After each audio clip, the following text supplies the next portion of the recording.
I was in a Mini Minor, probably the smallest car on the road, and I had a head-on with a semi-trailer, went under his front wheels. And yes, if you were to see the car, you would never know how anybody came out of it. So I was very, very lucky. I was in a coma for a week, and when I did wake up, I have never to this day remembered the accident. I smashed myself up pretty bad all down my left side, knee, hip, shoulder. My bottom half of my leg was shattered, so it was all pieced back together with bolts, and it took about 6 months. I recovered from it, but never sought any kind of treatment, because back then I lived up north, there was nothing available. So you just accepted the pain and lived with it. You know, I lived with my headaches, which were constant back then, you know, like 3 or 4 times a week. I'd have migraines. I remember when I was a teenager and Mum used to get headaches and migraines, and she would either be locked in the bedroom with the doors shut, blinds closed because we couldn't let light in, or she'd be on the couch and not able to move too much because her hips would be causing her a lot of pain, and it was just something that I never really understood. It was just Mum always had pain and we never really knew why. Panadol, Panadeine, they were just all a weekly. I just took them. Anti-inflammatories I just took constantly, which I never liked taking, and eventually when I was about probably 47, it started interfering with my work, and I got to the stage that I just couldn't work anymore. My pain was just so intense. My back pain used to take me half an hour to get out of bed in the morning, and it just was, I just didn't want to work anymore. I didn't want to do anything. It was like, where am I going to end up? Because no one can help me, doctors can't help me. The medication was bad for me, so I had no choice, I had to take it. So it got to the point that I did wonder what was going to happen to me. When I got into being a personal trainer, I knew that she needed to get stronger. And I thought, if only she could get fit and active and healthy, surely it's going to help. And I tried many times to get Mum to come to the gym with me or to come to a class or something. And every time it would just make things worse. She would be in bed for 3 days afterwards because I didn't know how to help back then. I just knew she needed to get stronger.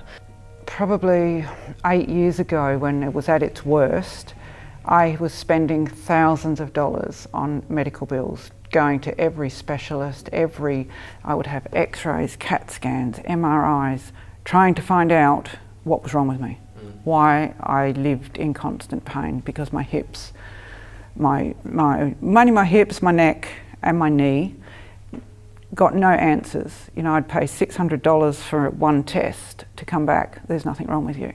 I think, well, there is something wrong with me.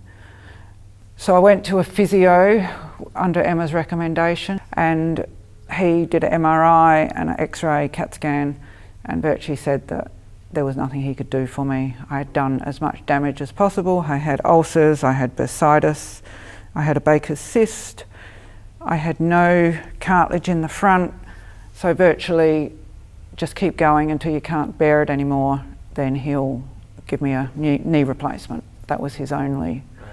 I went to Emma and told her, showed her the results and said what he wanted to do. He wanted to do cortisol in my leg to start with and put up with it, and then eventually probably it would have been within 6 months, I would say, I would have had a knee replacement. But Emma said, give her, I think she said 8 weeks of training, and if you don't see any difference, then go and have your knee replacement.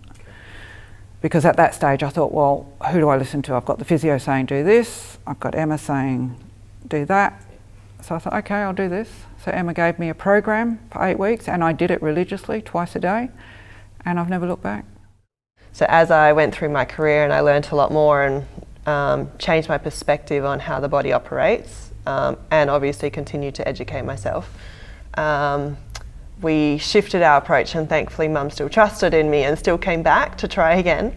And this time it was more about education, teaching her about her body, putting trust back into the movements, so understanding and really starting from before stage 1, you know. So we were learning to reactivate the quads again, reactivate the hamstrings, the calves, like learning to stand on one leg and how to connect the mind back with those areas. I've seen so many people, and my mum was definitely one of them, who've tried so many conventional methods to improving their pain, whether it be drugs, medications, specialists, Pilates, gym work, whatever it might be.